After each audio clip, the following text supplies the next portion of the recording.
podcast, You Are Not Alone, The Art of Resilient Living. This space was born from a deep place in my heart, a place shaped by years of feeling unseen and at times completely alone. It doesn't matter whether you're a child navigating a world that doesn't make sense or a senior wondering if anyone still sees you. Alone is alone. And I know that feeling intimately. Even surrounded by people, I often felt like I was alone. And I was on the outside looking in. That silent ache gets real. And if you feel it too, I want you to know this. You are not alone. Through this podcast, we will explore stories of hope, healing, resilience, and truth. And we'll talk to survivors and visionaries, even everyday warriors who found ways to stand up in the middle of their storms. And together we'll uncover the art of living resiliently and remind one another that connection is possible, even in the hardest moments. So whether you're tuning in from your car or your couch or even a quiet space of reflection, know this is a place for you. You are not alone, and I'm so glad you're here. Today's guest knows a thing or two about connection, and not just the Wi-Fi kind. Krystal Parry, the blossoming medium, is a radiant soul whose gifts just reach beyond. She's tuned in, tapped in, and trust me, you're about to find out just how cool and cosmic she can be. So let's get ready for some soulful insight. And thank you for being here, Krystal. I can't wait. Oh, thanks, Debbie. I don't think I've ever been introduced as cosmic, but that's awesome. Pretty much the same thing. So tell us a little bit about you, and then we'll kind of talk about your book. Okay, I'm excited. So I kind of went down the spiritual journey maybe 11 years ago. I got into Reiki healing, and that was wide-eyed opening. And I just kind of knew there was something more. I'd always been interested in the afterlife ever since I was a young girl. I would just devour books on spirituality or astrology or something, the unseen. And then when I found out that I had a Pluto moon and a Pisces moon, I was like, oh, this is why. But here I am. And mediumship came to my plate about 6.5 years ago. And I took some training with someone who I truly admired. I knew that was the best in her field. And I knew going into this work, I didn't want to just do it with fluff. I wanted ethics and morals and some guidance. So I followed her, and then I branched out on my own. I really kind of just tapped into some of the locals and mentored for a while, but then I just threw myself wholeheartedly into it. And here we are, full time now, 5 days a week. Wow. That's got to be exhausting too. Sometimes, but it's not. It's physically exhausting because I'm working, but I don't take anything on that's not mine, so I don't ever feel drained by it. If I've had a rough night or didn't sleep, that's my own physical body, but it's nothing I take on. That's incredible. Incredible. So I was reading through your book, and here we are. I'm reading through your book, Trusting Your Intuition and Connecting to Your Spirit Within. I've had a little bit of one-on-one with you on this. I attended your Trusting Your Intuition class, which I thought was absolutely amazing and quite eye-opening, actually. And but tell me, what prompted you to write the book? I don't know, Spirit. I know that for sure, but it just came out of the blue. I never thought I'd be an author. I never thought I'd write anything. And when it came in a matter of 2 months. It really did. Wow. I was like, okay, we're going to start with the biography and how we even got to be a medium, how this person in the corporate world decided to just go woo-woo. So once I got that section of the book done, I said, all right, Spirit, what am I supposed to write? And they said, don't reinvent the wheel. literally is what they told me. And so I put my classes that I teach in there. That's the intuition classes in there, Mhm. and connecting to your spirit guides, and then some other information that I had. And it all came together just very, very quickly. There are some beautiful stories in there. Um, Stories of how you came into your gift. Um, and I wanted to ask some questions about that because I think there's probably way more to it um, than the book maybe outlined. But um, so, in the very beginning of your journey, you talked about the loss of your mother and the birth of your son. And why do you think these two sacred moments, your mother's passing and your son's birth, were so intertwined in spirit? And tell us a little bit about that. Wow, that just gave me full body chills. No one's really questioned me like that, but and it was so close. I mean, it was in a matter of a month, So and the work I do now, I can honestly see when someone passes, there's usually a new birth in the family or someone else. It's almost like it's just a circle of life, and they're sharing it with us. I don't know how it was so intertwined at that time. I wasn't a medium, had no idea. I just knew what I felt. It was very validating and just encompassing with compassion and love and beauty. With the birth of my son, the month before when my mother had passed, she came to me visually. I was literally at work, turned around to do something, and there was my mother. And I was like, this isn't normal. So I knew instantly my mom's passed. I don't know how I knew that. Mhm. I knew in a split second, but I saw her. And I think that was her just saying goodbye. And then when I got home, and back in the day we had answering machines, I could just see the light beeping, and I knew that was someone calling me to tell me that my mother had passed while I was at work. So I don't know. It was almost like a warning, a goodbye. I'm here with you. Mhm. I'm holding your baby on the other side until Oh, you have him. So it was just beautiful. Yeah. yeah, how beautiful. I mean, so there was something that happened um, once your son was born that you wrote in your book about the spirits and the angels that came to you. And I'd really love to know more about that. As you know, one of the things that I do is I work with people that are grieving. And there are so many incredibly, I just want to say, out of this world experiences that people have. And they are inspiring. And I read this and I was just completely touched and quite emotional actually when I was reading this with you or Oh, from thank you. you. You were sharing the moment with me. Yeah, it was beautiful. It just happened to be that my husband at the time left the room, left the hospital. I don't even know where he was. All I know, I was there holding my child, and the whole room was surrounded with light and love and ancestors that I didn't even know. And it just got warm, and tears are pouring out of my face. Oh, And, it was just so I knew I would always be protected, still have full body chills going on, always be protected. And I knew my child would always be protected, whatever always meant, whether it's right. 5 years, 10 years, 80 years. I just knew you're protected. And there was no doubt. And since that time, I've had other experiences with newborns of other family members. When I hold their child, I can still feel that protection. It's almost like God gave a gift. Here's this baby, and it will always be protected. We forget as adults, we were that baby that was protected, right?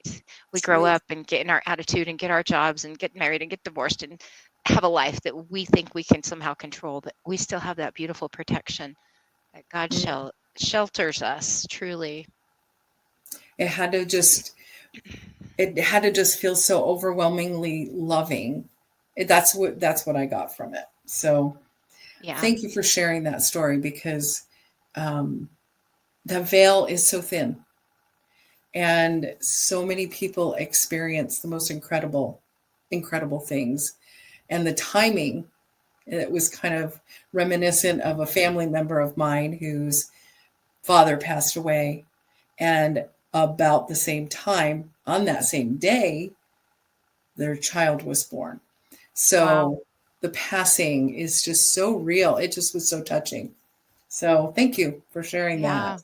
Yeah. Yeah. um, you described another powerful moment in your book that kind of caught me.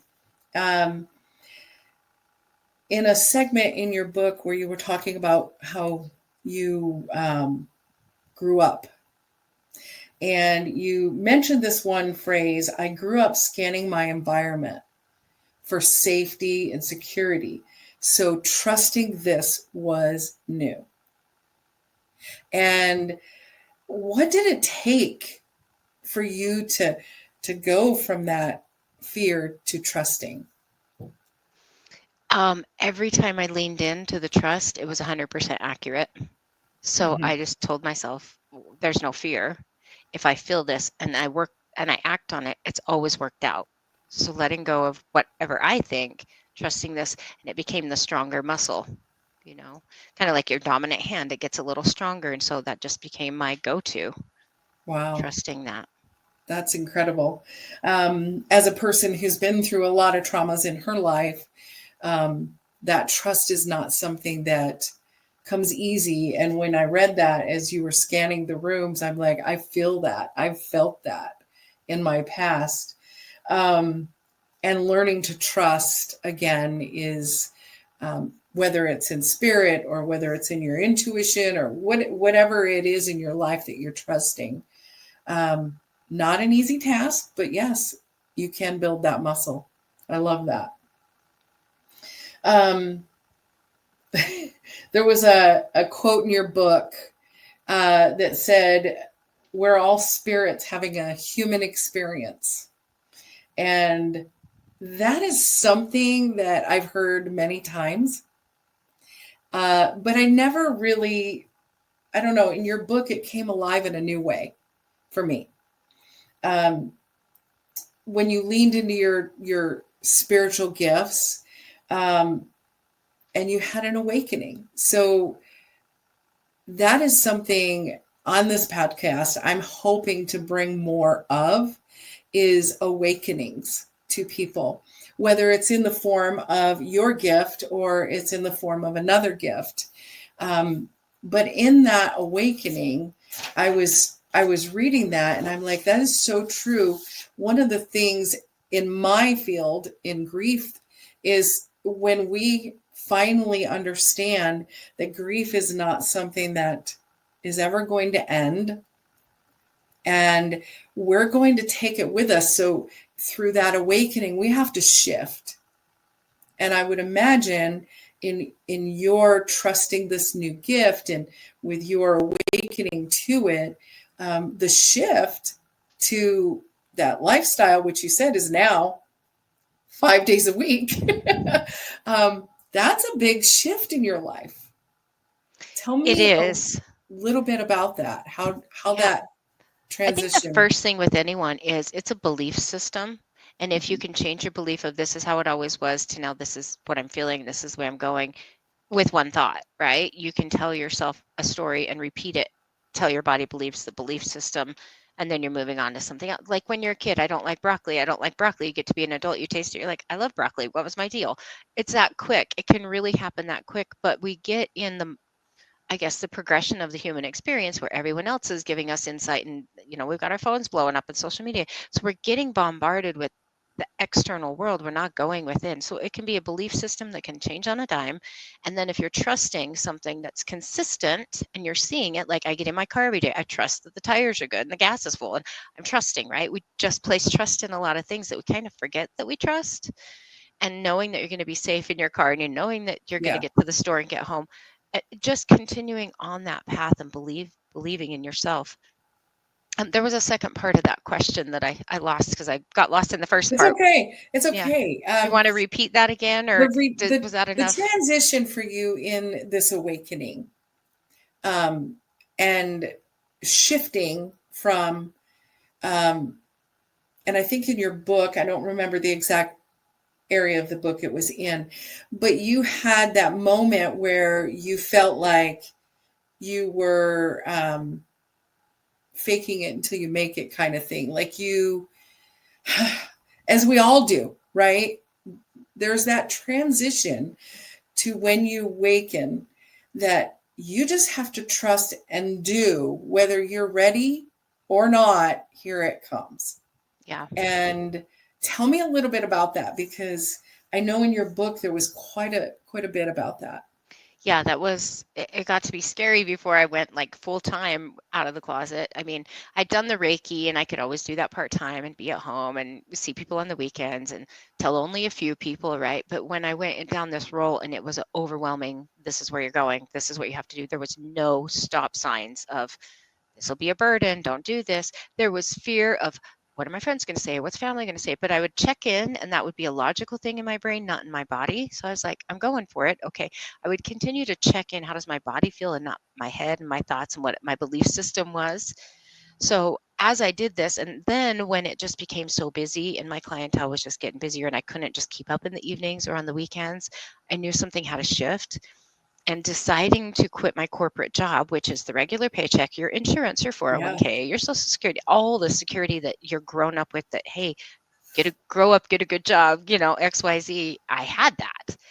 And to just throw it all away is what I thought at the time, right? And completely trust in spirit, like, okay, I got no parachute. I'm the main breadwinner. I pay the insurance. So God, please don't kill us now. I was just a blind faith. I mean, but I will tell you, it took a little destruction. I had got some stomach issues and couldn't sleep at Uh-huh. night for months. So I physically went through, oh my God, I'm in fear, clenching tightly.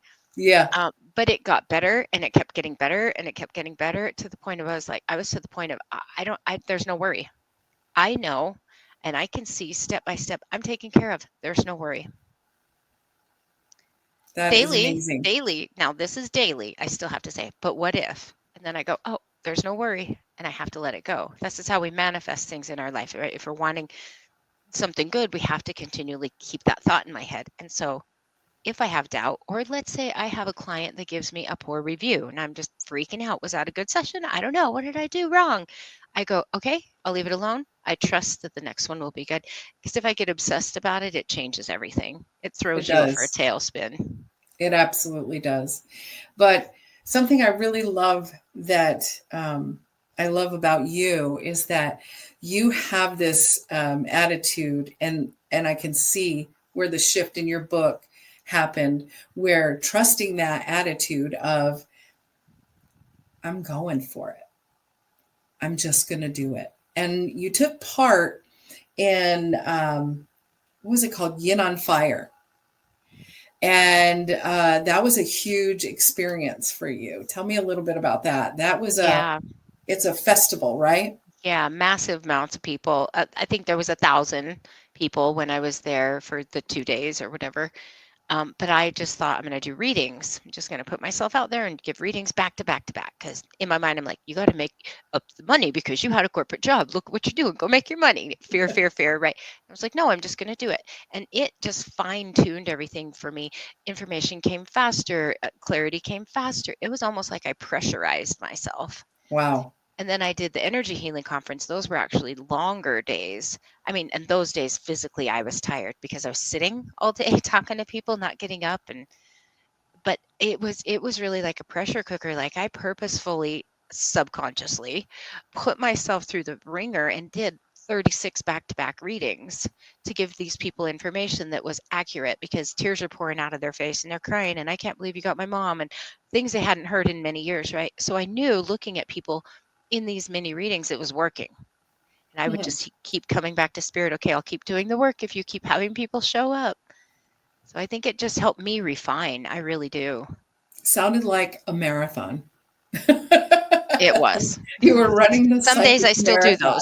those. Oh, so some of the information that you had in your book also went into or came from, I should say, your classes. And I attended that one. And then I've also done a Zoom with you. And so there's a lot of different um, information in there about the clairs.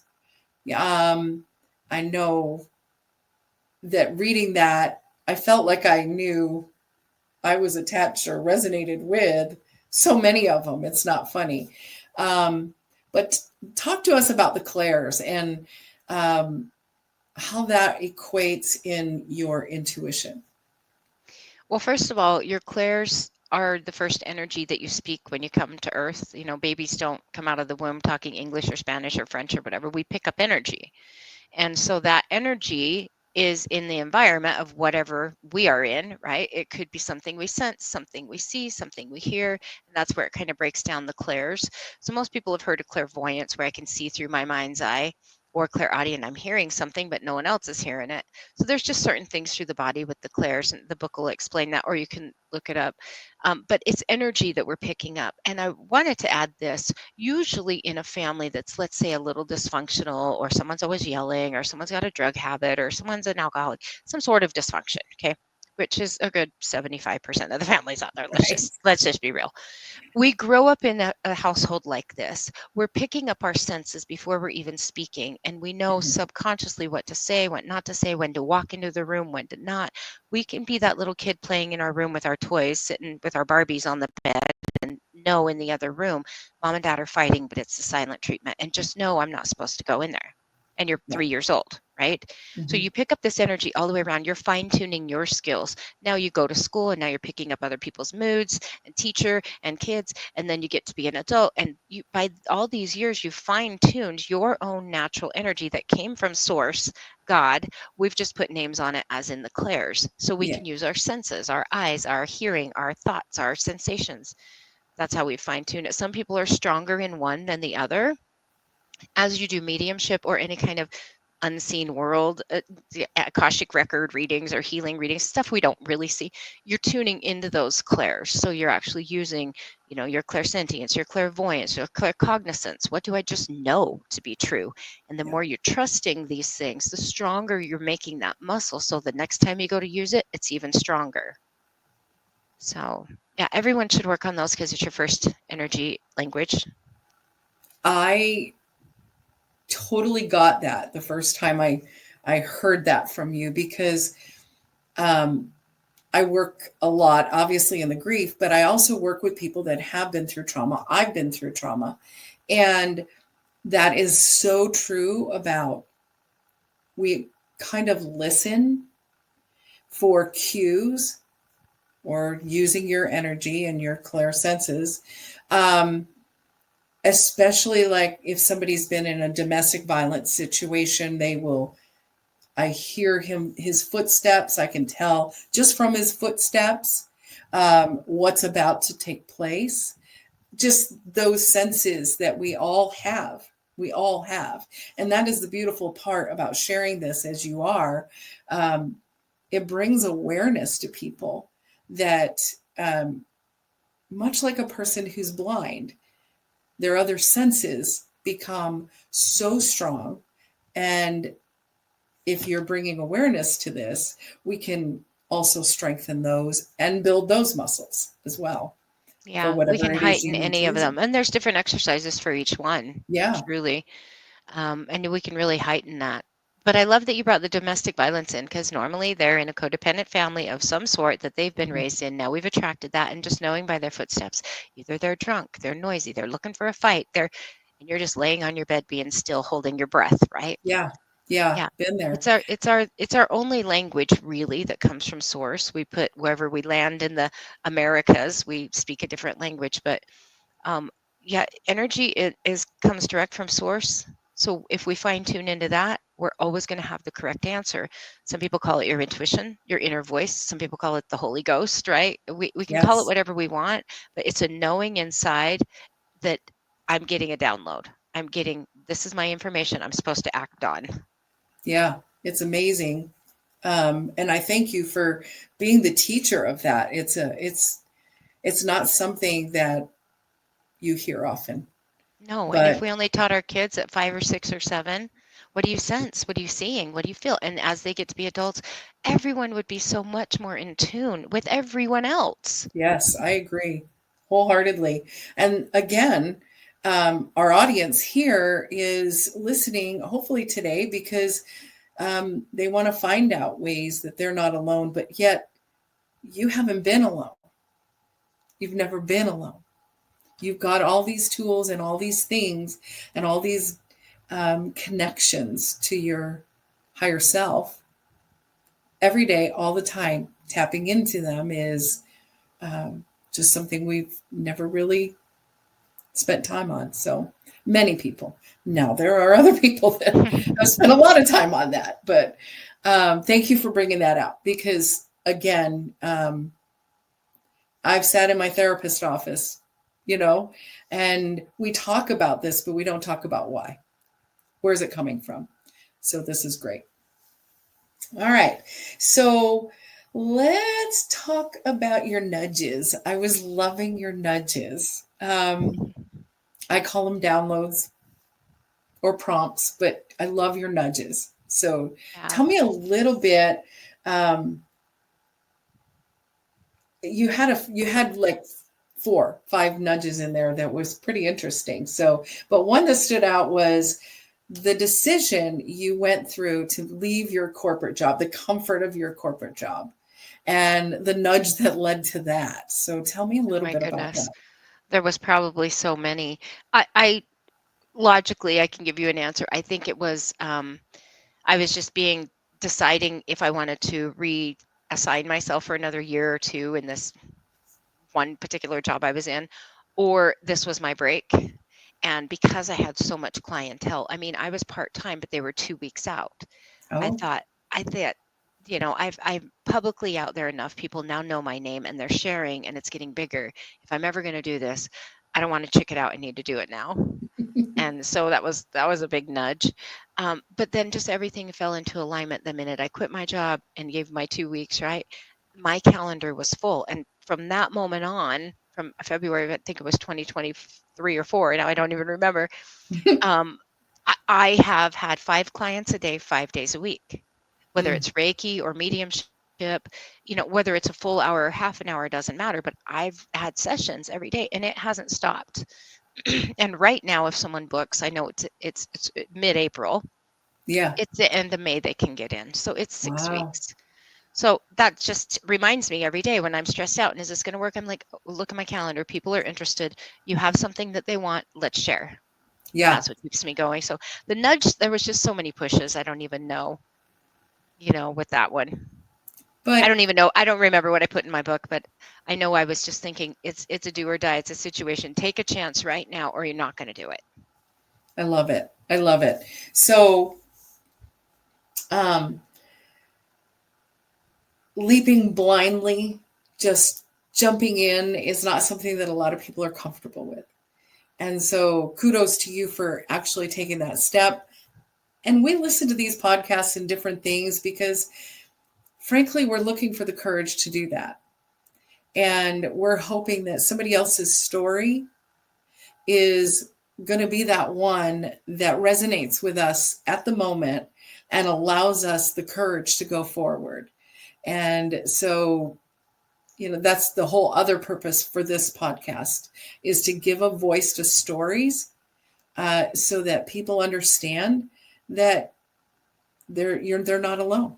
There's somebody else out there going through the same thing, leaving their corporate job to do the thing that they're called to do. And it's just a really important thing to share. And I appreciate you doing that.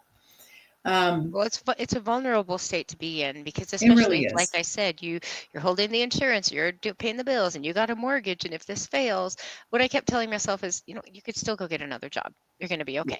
You're going to be okay. And I just reminded myself of that, and it got me through the hardest times. That summer was just like I said, I ruined my stomach and stress and all the things, and realized this was never necessary. That was my human body deciding that I could control things. It was never necessary, that I was always going to be taken care of.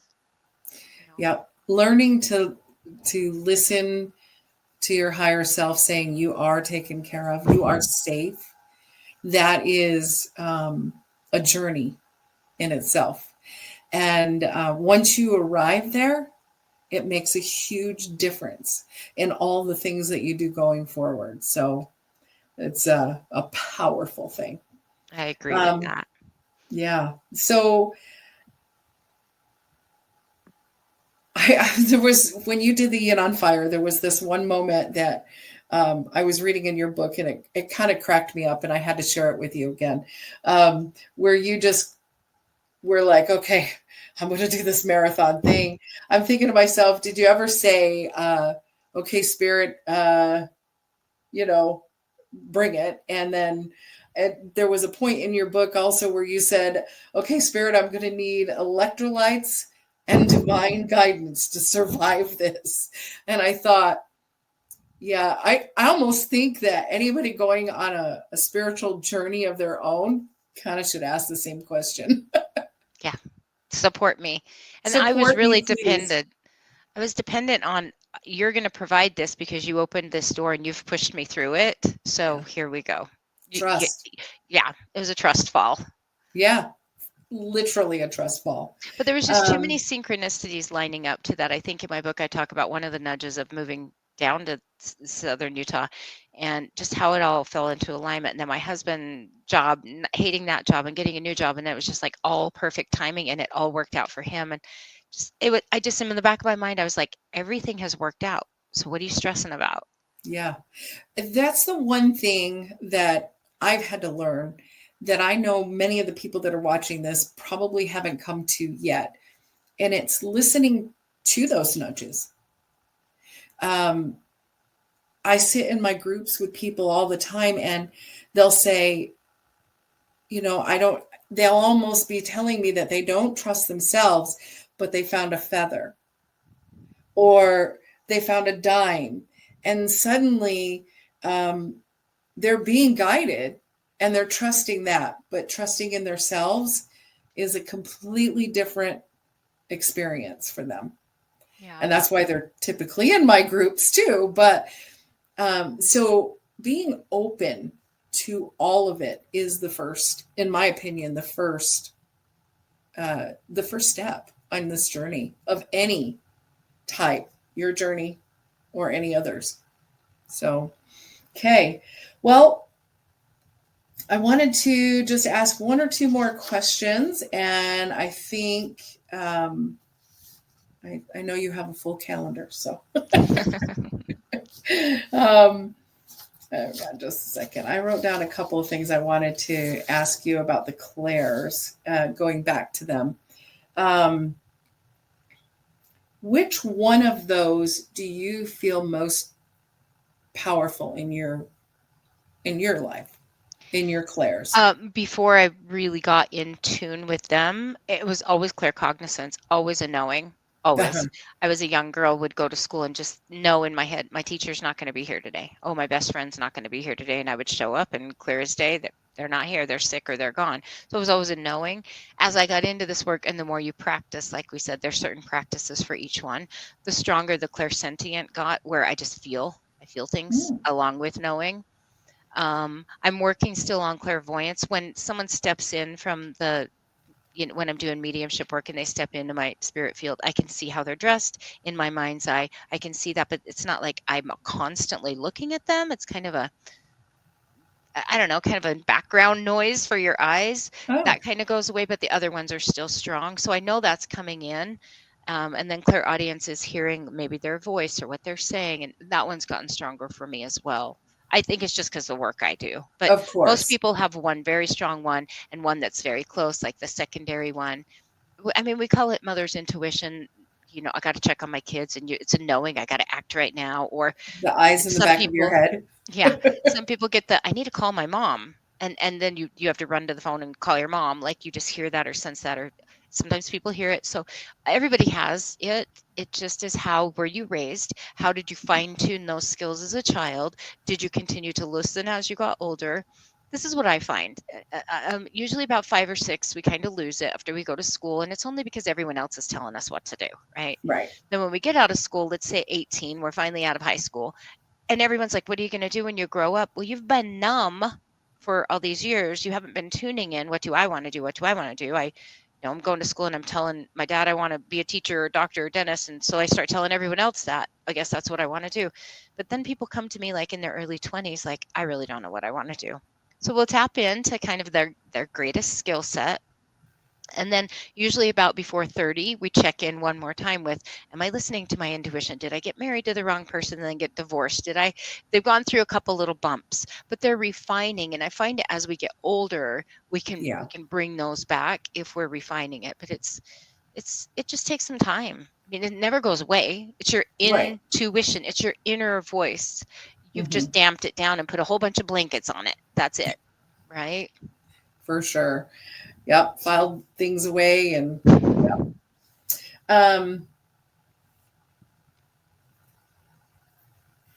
so your gift, there are many people out there who probably have the level of, I mean, we all have a gift. Um, what would you do, or what would you say to somebody that would like to explore this further? Where would they start? First of all, very first thing, trust yourself. If you're getting the calling to study this, trust yourself. It's a calling. And I don't mean you're going to go big in public. It's a calling for you to learn. That's what I mean. So get some books on it, listen to some audio, maybe attend some classes to see if that sparks something in you. Is this something I still want to do? Right. And then you take the next class and sit with it. How does this feel? Oh, it's still sparking interest. I still want to. And you'll be led down a path whichever way you want to go. My door just happened to open at Reiki first in 11 Okay. years ago, and then it came to mediumship. But doors open for you once you want to dive into that and learn about it. Then what you do is take that information and how does this resonate for me? Is this something I really like? Is it something, oh, now this speaks truth. Now that I've learned about XYZ, I can see where that fits for me. And we just start to like reanalyze a little bit. So just learning, and if someone wants to take the next step, I teach classes, but there's lots of other people that teach classes. Everything I know, I want to share with people because I knew I was that hungry girl looking for that knowledge, and it just wasn't out and about when I was looking for it, right? Yeah. So I am constantly, at least 1 or 2 classes a month, constantly teaching people how they can do it themselves. That's incredible because I have friends who um, have sort of been called to it, but then they find themselves fearful of going forward. And I'm wondering if it's because of the instruction and lack of instruction, maybe, or confidence because they don't have the right person or partner that's helping them with that. But I would imagine that there's a lot of that. A lot of people out there walking around with that fear of, I know things, but I'm not going to tell. Yeah. It's the fear of the unknown. Am I going to out myself? Is there certain people I can talk woo woo with? Should I Yeah, find yeah. a new group of friends? It's just the fact of outing yourself. And then what happens is once you find a friend, all the stories go crazy, right? We're Hmm. talking to our friends about the scary stories when we're young or what I saw when I was a kid. And we start to bond. And so did this. And then we develop our little tribe of people that we know that we can talk to and relate to. Yeah, So yeah, it that's very unfolds true. before you. That's the biggest thing I teach is your intuition works moment by moment by moment. And I had to really lean into that instead of thinking, okay, well, next Tuesday I can do this and Monday I can do that, planning my life. It was moment by moment that I was led. And again, I talk about this. It's about like if you're going to drive down the road and you're going too fast, and maybe you get that instant hit of, "Ah, I should slow down. There's a cop up ahead." That's a knowing. It happened in the moment. You didn't get up at 8 in the morning and brush your teeth and think, oh, at 3:05, I'm going to have to slow down on the freeway today. Right. You never thought that. It happened in the moment. That's just how the intuition works. Suddenly, I need to check on my kids. That's that divine download. Whether you're feeling it, sensing it, knowing it, is coming in. Your hits are coming in. It's when we ignore it and ignore it and ignore it that those hits get doled out. They don't stop coming, but they get doled out. And that's our responsibility as a human to keep that channel clear, to help me save my life or a situation of someone in my life, right? And just Yeah, be that is open. true. Keeping your channels clear. I love that. So tell us a little bit about where you can get your book. You can get it on Amazon under my name, Krystal Parry. It's Krystal with a K and Parry. Or you can get it on my website, blossomingmedium.com, under my services. Under my products tab. I also have a deck of oracle cards with some of little different sayings, like your clairs, Oh, nice. human experience, our chakras. It was just a fun little oracle deck that came out the same time as my book. So you can find that on my products page as well. That's awesome. They don't necessarily go together, but they're fun to have together, pulling a card Yeah. every day. Yeah. Yeah. Just that positive reinforcement. Love That we're it. never alone, like we talked We're about. never alone. That's right. And even when we're sitting in silence, we're never alone. Well, as we close this up, I'd love for you to share maybe a final thought for our listeners, or let us know where you're appearing next, if you have any big events coming up, or Oh, golly. Some big events. I'm going to be going up to Northern Utah in August. That hasn't been announced yet. Big group reading. That'll be on my website when I do post. I've got a Hawaii retreat coming up in January. I think there's space for 10 that we're going to go to Oahu for 7 days and enjoy the island and teach some classes and learn some different stuff, woo-woo stuff, and just kind of incorporate into the world of art, trusting our own intuition. That's kind of what I have on the agenda now. There's 3 or 4 classes that are on the website right now. I do some by Zoom so people can still get the recording. Otherwise, I do them in person. So if you're local to where I'm at, they'll be in person as well. But I offer both all the time. So I go that's through a awesome. regular schedule so people can find it and get it. Very good. All right. Well, Krystal, thank you for sharing your time with me, for coming in and sharing some things about you, which I am absolutely just loving your book. I just went through it and I'm like, okay, let's go through it again. Thank It's you. one of those things that you can save and check back in, because it's packed full of information too. So Thank you. yeah. That's about all I have. And I do want to put a plug in for my new grief journal that I'm supposed to have in my hands today.